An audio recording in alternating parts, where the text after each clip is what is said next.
बचे हुए चावल का अगर आपने ये नाश्ता एक बार बना के खाया तो आपका बार बार बनाने का मन करेगा। इसे बनाना बहुत ही आसान है और ये खाने में काफ़ी टेस्टी लगता है। चलिए रेसिपी बनाना शुरू करते हैं।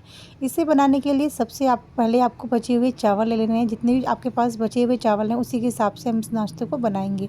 तो यहाँ मैंने 1 कटोरी के बराबर बचे हुए चावल ले लिए हैं। इसके अंदर मैंने कुछ सब्जियों को बारीक चॉप करके डाला है। सब्जी में मैंने इसके अंदर गाजर, मटर, हरी मिर्च, टमाटर और प्याज वगैरह मैंने नहीं डाली है। आप चाहो तो डाल सकते हो। इन सबको एकदम बारीक चॉप कर लिया था।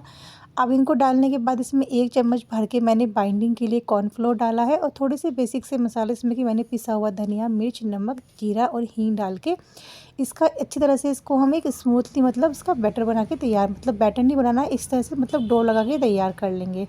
तो डो अगर आपको लग रहा है कि थोड़ा सा पतला है तो कॉर्नफ्लोर आप इसके अंदर एक्स्ट्रा डाल सकते हो। वैसे इसमें मतलब पतला ये नहीं होता है क्योंकि इसमें पानी वगैरह डालने की ज़रूरत नहीं पड़ती। तो 1 चम्मच कॉर्नफ्लोर में आराम से काम चल जाता है। कॉर्नफ्लोर नहीं है तो उसकी जगह आप चावल का आटा या फिर मक्का का आटा भी ले सकते हो। अगर वो भी नहीं है तो आप इसमें 1 कप भर के मतलब 1-2 चम्मच भर के गेहूं का जो आटा होता है वो भी आप इसके अंदर ऐड कर सकते हो। सिर्फ हमें बाइंडिंग करनी है तो उससे भी ईज़िली बाइंडिंग हो जाती है। अब डो लगाने के बाद ना हाथों को अच्छे से वॉश कर लीजिएगा और वॉश करने के बाद इसकी जो भी आपको शेप पसंद है ना उस शेप में आप इसको बना लीजिएगा।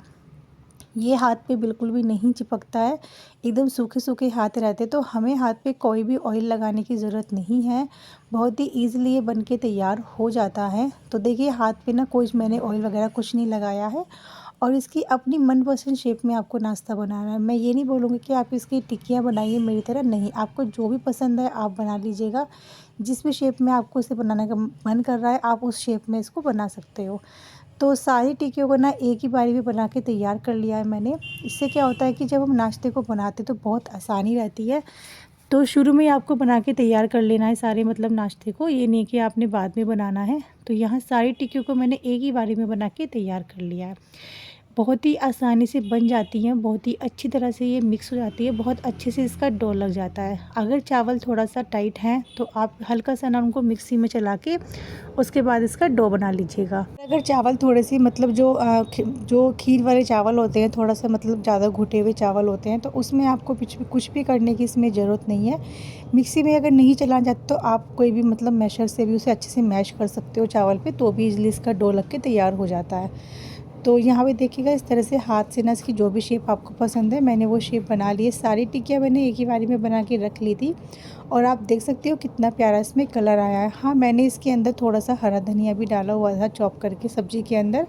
तो हरे धनिया से एक तो खुशबू बहुत अच्छी आती है इस नाश्ते में, दूसरा मतलब देखने में काफ़ी अच्छा लगता है। तो चलिए टिक्कियाँ बन के तैयार हो चुकी हैं और अब आप चाहो तो इसे मतलब डीप फ्राई कर सकते हो, लेकिन मैं इसको डीप फ्राई नहीं करूँगी, मैं इसे सैलो फ्राई करूँगी। तो आपको करना क्या है, गैस पे रखना है आपको कोई भी पैन या फिर नॉन स्टिक पैन जो भी आपके पास है वो ले लीजिएगा। सभी में आराम से ईज़िली बन जाता है ये। तो मैंने नॉन स्टिक पैन लिया है, पैन के अंदर मैंने थोड़ा सा ऑयल डाल दिया है और ज़्यादा मतलब ज़्यादा नहीं, 2 से 3 चम्मच के बराबर मैंने ऑयल डाला है इसके अंदर। और ऑयल डालने के बाद में ना तेल को अच्छे से गर्म कर देना है और गर्म करने के बाद जो हमने टिक्कियाँ बनाई थी वो टिक्कियाँ हम इस तरह से पैन में रख देंगे। गैस की फ्लेम कम रखनी है, हाई फ्लेम नहीं रखनी है, क्योंकि हाई फ्लेम पे होता क्या है कि नाश्ता बन तो जाता है, ऊपर से लगता है कि मतलब बन गया है, लेकिन अंदर तक वो सिकता नहीं है।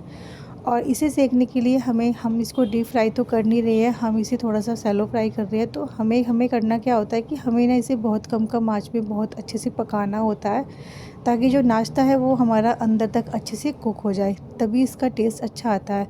क्योंकि आधा कच्चा आधा पक्का खाना हेल्थ के लिए बिल्कुल भी अच्छा नहीं होता है। तो इसीलिए आपको ना इसे डीप फ्राई नहीं कर रहे हैं तो आप इसे बहुत ही पेशेंस के साथ अच्छी तरह से इसको पकाइएगा। थोड़ा सा मतलब गैस की फ्लेम कम करके पकाइएगा, तो बहुत ही अच्छी तरह से हमारा नाश्ता बनके तैयार होता है। तो यहाँ देखिए हल्का सा ये चिपक गई थी, लेकिन बहुत ही ईज़िली ना ये हट जाती हैं, कोई भी मतलब झंझट नहीं है इसे बनाने में। तभी मैंने आपसे बोला है कि इसमें ज़रूरी नहीं है कि आपको नॉन स्टिक पैन ही यूज़ करना है। इस तरह के नाश्ते को आप कढ़ाई में या फिर नॉर्मल जो स्टील का पैन होता है उसमें भी आप बना सकते हो, क्योंकि इसमें चिपकने वाला कोई डर नहीं होता है। तो बहुत ही ईज़िली ये तली छोड़ देती हैं। पलटते पलटते इन्हें हम मतलब कुरकुरा होने तक सेक लेंगे। एक बार बीच में चेक कर लेंगे कि अच्छे से हमारा नाश्ता कुरकुरा हुआ है नहीं हुआ है। दूसरा, इसको कलर हमें चेंज करना है, इतना हमें सेकना है इन्हें। किनारे भी इनके अच्छे से आपको सेकने हैं, किनारों का भी आप थोड़ा सा ध्यान रखिएगा, क्योंकि इस तरह के जो नाश्ते होते हैं वो ऊपर से नीचे से अच्छी तरह से सिक जाते हैं पर किनारे कच्चे रह जाते हैं। तो इसीलिए किनारों पर भी अच्छे से हीट लगे, इस चीज़ का आपको ध्यान रखना है। तो इसको आप ढक के थोड़ा सा पकाइएगा, मतलब ढक के अगर आप इसे पकाओगे तो ये बहुत ही अच्छी तरह से कुक हो जाते हैं, क्योंकि ढकने से क्या होता है कि ऊपर नीचे दोनों की जो हीट होती है वो लगती है, तो उससे हमारा जो नाश्ता हम बनाते हैं, एक तो वो जल्दी बन के तैयार होता है, दूसरा वो अच्छी तरह से कुक हो जाता है। तो बीच बीच में आप इसे कवर करते रहिएगा, कवर करके आप इसको उलटते पलटते सेक लीजिएगा। बहुत ही बढ़िया तरीके से नाश्ता बन जाता है, ये इसे बनाने में बिल्कुल झंझट नहीं है। बहुत ही सिंपल, बहुत ही टेस्टी रेसिपी मैं आपके साथ में शेयर कर रही हूँ। और मोस्टली जब भी कभी हम अपने घर में मतलब चावल वगैरह बनाते हैं तो थोड़े बहुत चावल तो बच ही जाते हैं। तो बचे हुए चावल को या तो हम मतलब उसका कोई हम फ्राइड राइस वगैरह बना के खा लेते हैं, नहीं तो फिर हम उसको फेंक देते हैं। लेकिन अगर इस तरह की रेसिपी आप बना लेते हो बचे हुए चावल से तो बहुत ही अच्छा रहता है, बहुत ही अच्छी लगती है इस तरह की रेसिपी खाने में। तो उलटते पलटते ना हम इन्हें अच्छा कुरकुरा होने तक सेक लिया है। बीच बीच में आपको चलाते रहना, ये नहीं कि आप इसे रेगुलर चलाओ, बीच बीच में आप इसे उलटते पलटते रहो। और यहाँ देखिए मैंने इसको प्लेट में निकाल लिया है। अपनी मनपसंद चटनी के साथ आप इसे एंजॉय कर सकते हो। ये रेसिपी खाने में बहुत टेस्टी लगती है और ठंडा होने के बाद ये थोड़ी सी और ज़्यादा कुरकुरी हो जाती है। तो यहाँ देखिए कलर कितना प्यारा आया है इसके अंदर और बहुत ही ईज़िली बन के तैयार हो गई थी। अब यहाँ मैं आपको एक बार दिखाती हूँ। तो इसे आप अपनी मनपसंद चटनी के साथ एंजॉय कर सकते हो।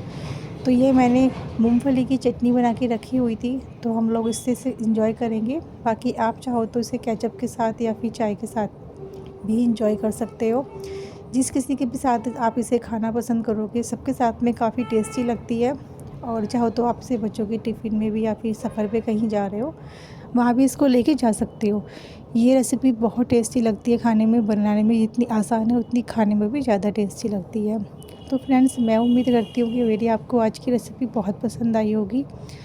अगर इस तरह की रेसिपी आपको पसंद आती है तो प्लीज़ वीडियो को एक लाइक कर दीजिएगा और चैनल को सब्सक्राइब भी कर दीजिएगा। और मुझे कमेंट्स में बताइए कि आप बचे हुए चावल से क्या क्या रेसिपी बनाते हो। तो ये चीज़ मुझे आप कमेंट्स में ज़रूर बताना। चलिए फ्रेंड्स, अगर आपको वीडियो अच्छी लगी तो प्लीज़ एक लाइक ज़रूर करके जाना और चैनल को सब्सक्राइब भी ज़रूर से कर देना। चलिए मैं कर लेती हूँ अपने वीडियो को यहीं पर ही एंड। मैं मिलती हूँ इसी तरह से एक नई कुकिंग वीडियो के साथ। तब तक के लिए राधे राधे।